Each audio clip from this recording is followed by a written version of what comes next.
Hi friends, ഇന്ന് ഞാനൊരു egg കറിയാണ് ചെയ്യാൻ പോണത്. തേങ്ങ അരയ്ക്കാതെ തേങ്ങാപ്പാലൊന്നും ചേർക്കാണ്ട് ഉണ്ടാക്കുന്ന എഗ്ഗ് കറിയാണ്. അതിനായിട്ടൊരു 4 മുട്ട ഞാൻ വേവിച്ചെടുത്തിട്ടുണ്ട്. പിന്നെ ഒരു 3 സവാള ചെറുതായിട്ട് അരിഞ്ഞിട്ട് വയ്ക്കുക.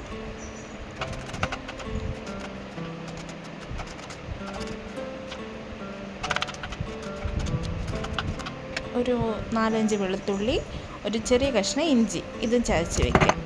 പിന്നെ ഒരു തക്കാളി ചെറുതായിട്ട് അരിഞ്ഞ് വയ്ക്കുക.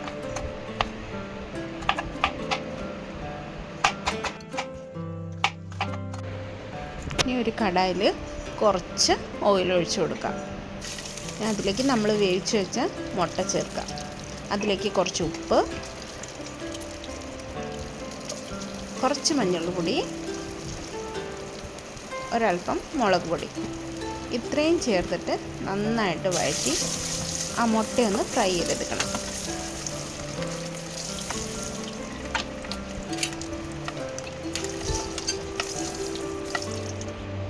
അതേ ഓയിലിലേക്ക് ഒരു 3 പീസ് ഗ്രാമ്പൂ, ഒരു 2 ഏലക്കായ, ഒരു ടീസ്പൂൺ പെരിഞ്ജീരകം, ഒരു ചെറിയ കഷ്ണം കറുവാപ്പട്ട, പിന്നെ അതിലേക്ക് നമ്മൾ അരിഞ്ഞു വെച്ച സവാളയും കൂടെ ചേർത്തിട്ട് നന്നായിട്ട് വഴറ്റിയെടുക്കാം.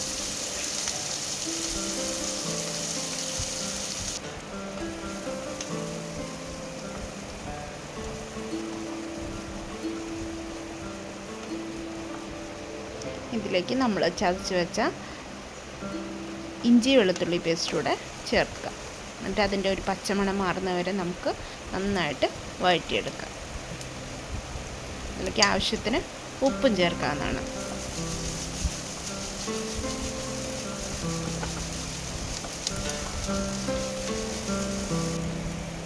ഇതിലേക്ക് കുറച്ച് എഗ്ഗ് മസാല, 1 ടേബിൾ സ്പൂൺ, കുറച്ച് കുരുമുളക് പൊടി 1 ടീസ്പൂൺ, മല്ലിപ്പൊടി 1 ടീസ്പൂൺ ചേർത്ത് നന്നായിട്ട് മിക്സ് ചെയ്ത് പൊടിയുടെ പച്ചമണം മാറുന്നവരെ നന്നായിട്ട് വഴറ്റിയെടുക്കുക.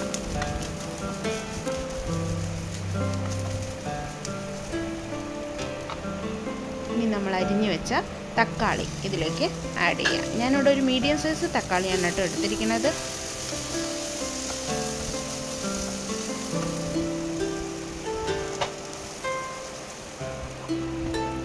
ഇതിലേക്ക് ഒരു ഗ്ലാസ് ചൂടുവെള്ളം ഒഴിച്ചു കൊടുക്കാം. തക്കാളി നല്ലതുപോലെ കുക്കാവുന്നത് വരെ ഒന്ന് അടച്ചു വയ്ക്കാം. ഇതിനിടയിൽ ഒരു 10-15 കാഷ്യൂസും ഞാൻ കുതിർക്കാൻ വെച്ചിട്ടുണ്ടായിരുന്നു കേട്ടോ. അപ്പോൾ തക്കാളി നല്ലതുപോലെ വെന്തിട്ടുണ്ട്. ഇതിലേക്ക് ഞാനൊരു 2 പച്ചമുളക് കൂടി ചേർത്ത് കൊടുത്തിരുന്നു. ഇനി നമ്മൾ ഫ്രൈ ചെയ്ത് വെച്ച മുട്ടയും കൂടി അതിലേക്ക് ചേർത്ത് കൊടുക്കാം. നന്നായിട്ട് മിക്സ് ചെയ്യാം. ഒരു 2-3 മിനിറ്റ് അത് അടച്ചു വയ്ക്കാം. ആ മസാല മുട്ടയിലൊക്കെ നല്ലതുപോലെ പിടിക്കാൻ വേണ്ടിയിട്ടാണ്. നമ്മൾ ഈ അരച്ച് വെച്ച കാഷ്യൂ അത് ചേർത്ത് കൊടുക്കാം.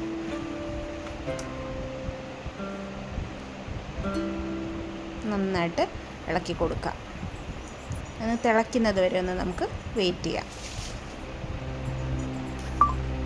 ഇനി കുറച്ച് മല്ലിയില കൂടി അതിലേക്ക് ചേർത്ത് കൊടുക്കാം. ഇത് ഓപ്ഷനിലാണ് കേട്ടോ. അപ്പോൾ നമ്മുടെ എഗ്ഗ് കറി റെഡി ആയിരിക്കുകയാണ്.